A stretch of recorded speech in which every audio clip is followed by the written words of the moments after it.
Hold that cat's tail a minute. Is Mojang finally going to update brewing and potions? Well, friends, maybe. Just maybe.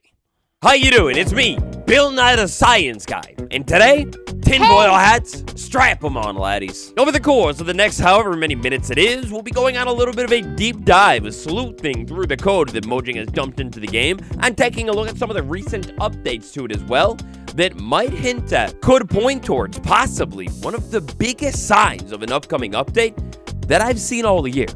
Firmly smack that like button. If you found another clue towards this update that I seem to have missed today, inform me on it down below. Subscribe. Until now, I know most of you are fun havers, but for that very small percentage of you who always need to be serious, remember, well, I can't read, but you can probably read.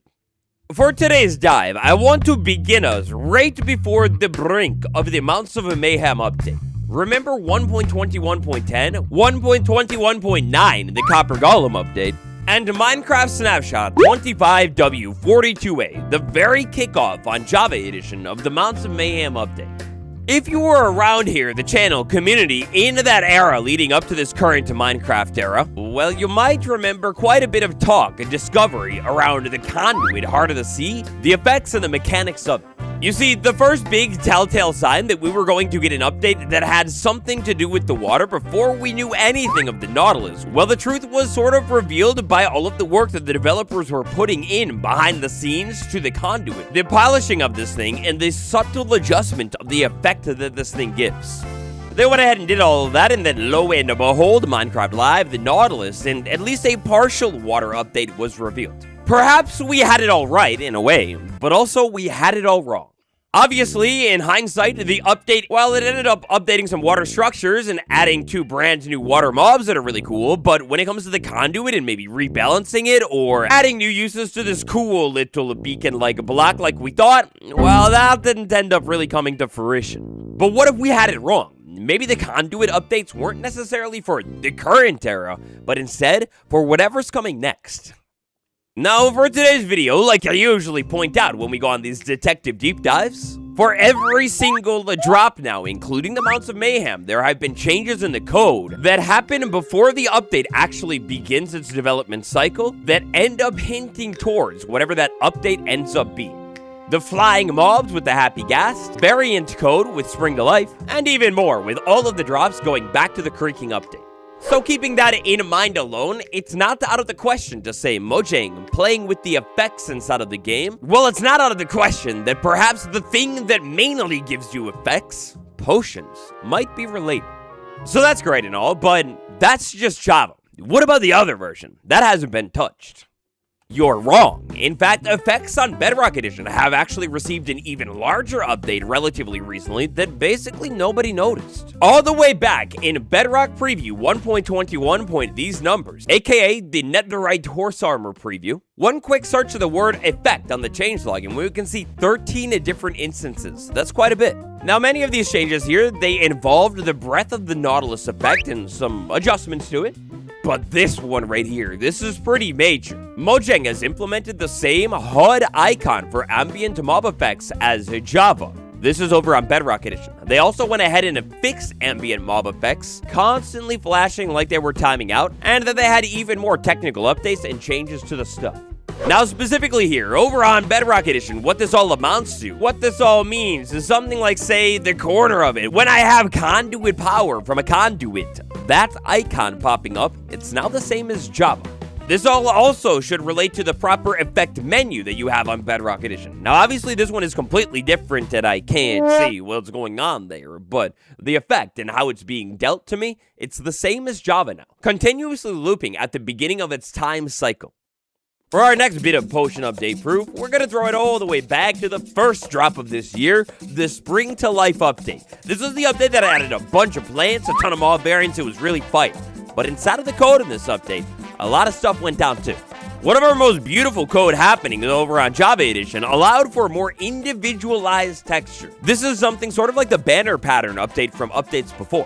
When we say individualized textures, I mean more specifically, textures that are actually unique and interesting. You know, something like all of these new mob spawn eggs that they added to the game, or like they did in the Copper Dropper update, all of the unique dye textures. Mojang has been hard at work working on over the past couple of years here, trying to make sure all of the textures in Minecraft are not just repeated reuses of each other, and instead are actually recognizable, individual, unique textures. This is all being done in the name of accessibility, making the game easier to play for everyone out there, no matter what situation might be up.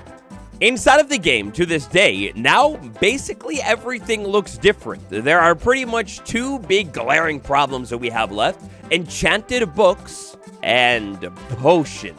Potions with their different colors. I mean, you know, it's kind of different, but not really if you're colorblind. Not at all. Good news, though, because for both of those same old repeated textures earlier this year, Mojang set up to fix it. With the help of a resource pack inside of basically vanilla Minecraft right now, you could actually, like Shrimp's beautiful enhanced potions pack here does, change the texture of every single potion and actually have a unique texture for, say, regeneration as compared to luck, as compared to like invisibility and slow fall. And man, think about what Mojang has been doing, especially with the spawn eggs. An update like this to potions where we have individualized unique icons that you could easily identify. Say a heart, yeah, that's going to be a little bit of regeneration. Well, this right here is the exact kind of update that the vanilla devs have been on about this entire year. And not even just year, entire drop era. The crazy thing here is the setup. They literally set up for this update. All Mojang has to do is texture all of the potions individually. And texture all the potions individually, I mean, gosh, that's a big task. That's a lot of individual icons they're going to have to recreate. With the technical foundation already laid down, who knows, perhaps behind the scenes this entire year when there's been time, the devs have already been working on those new textures. All that's left to do would be simply roll them out inside of an update once they're all done. Jumping back and forth between versions. Now we're going to take a look at yet another Bedrock Edition preview from the Mounts of Mayhem update. This really intriguing potion-related update that came a week after the Netherite Horse Armor. If we scroll all the way down to the technical update section of the changelog, which is quite curiously the exact section where we have found sort of leaked updates before. Bam! Pretty much right away, we have moving of classes inside of the API, specifically potion stuff being shifted and messed around with inside of the game's code. They have moved the potion effect type, a potion delivery type, so splash, drinking, whatever, lingering, and the class of potions from beta to whatever this version is. Now, all of this right here is all about potions, which is quite intriguing and seemingly, right now, a fully unused and random change the developers would take a cold, hard time to code and set up in the game.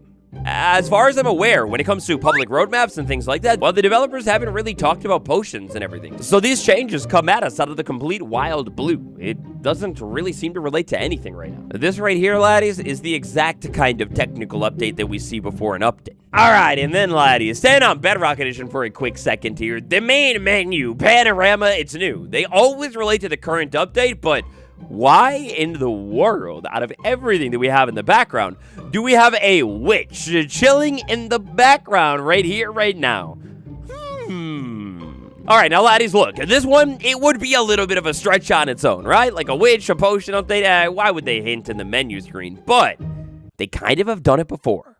Earlier this summer, Minecraft 1.21.8. This wasn't even a drop. This was just like a small update that fixed some graphical things. And scrolling up to the header for this update, we obviously have a lot of skulk in a village. That's the thing. But zombie horse. Why in the world was there a zombie horse in the screenshot when at that point in time, we knew nothing about the zombie horse in the game coming to survival, and definitely the zombie horse wasn't spawning in any public releases in the plain spot. This right here, in hindsight, seems like it was a subtle little hint at what was to come later this year. There's no way it was just a simple coincidence. Whether it was placed intentionally there by a developer getting the screenshot, or the screenshot was taken on an internal developer version, basically a version where the Mounts of Mayhem update was already being worked on before we ever ended up seeing it. There's a zombie horse there, and that's bizarre. So perhaps the developers were playing a little bit of a game with us, teasing what's coming next inside of something that has been in front of our faces for a long time. So a potion update. It seems like there's a lot of weird things inside of the game, around the game, that might point towards it finally happening. But You know how we do, laddies, inside of these little salute thing videos. I don't like to just salute around the update. That's great and all, but we'll take it one step farther. Just what could this potion update actually be? Alright, so first up here, and unfortunately, most vague here, because we don't have any new effects that have been introduced that are like, whoa, that's a new potion, but brand new potions being added to the game. Of course, if we're looking at a brewing or potion update, perhaps new potions and effects will be added. What they could be? Well, gosh, I mean, that's literally anyone's guess. There's no hints at what they might end up being. Another big thing, and maybe our worst case scenario when it comes to a potion update, is that this update, it's a beautiful one, but it's just an aesthetic one. Perhaps Mojang is inching towards updating and individualizing all of the potions next. After all, following the pattern of some of the other drops where we get new dyes, new spawn eggs, it would make perfect sense.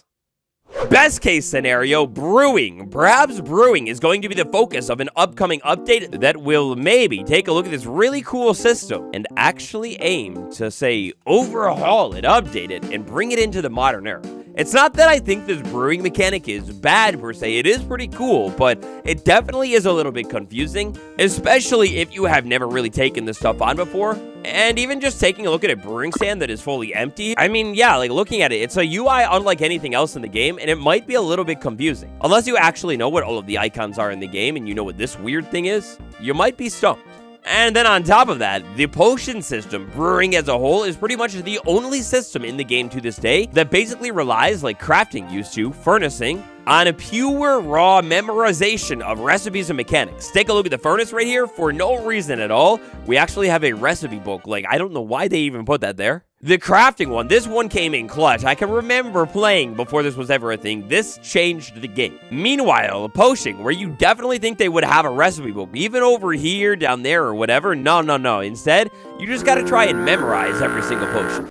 And on top of that, it's not literally just the potions, but actually the different effects that you can stack into a potion as well. You know, taking our different powders here and basically throwing them into a potion too to figure out what they can do. And never mind that half of them, half of the time, don't even do anything. Perhaps we could be looking at a greater overhaul of the brewing system, but definitely absolutely beautiful. Maybe some kind of potion book, recipes that we could finally, after all of these years, finally have documented inside of the game. Or, on the other hand, what if we have it all slightly wrong? Potions are maybe getting some kind of rework and update, but instead, the update is on the swamp, or maybe witches, specifically. After all, I mean, if we do take a look at structures in the game, the swamp hut, witch hut, I think it would be fair to say that this is one of the most out-of-date structures in the entire game. Like, it's so old and basic and small feeling. Perhaps we could be due for a slight redesign, maybe expansion of this thing's mechanics and spawning. What do you think Mojang is cooking up in relation to a potion update? Do you think it's anything? Before too long, we will probably find out what's going to be going down inside of our next update, so stay tuned. Thank you all for watching, I hope you had fun today. Until our next code deep dive, it's been me, Waddles. Goodbye.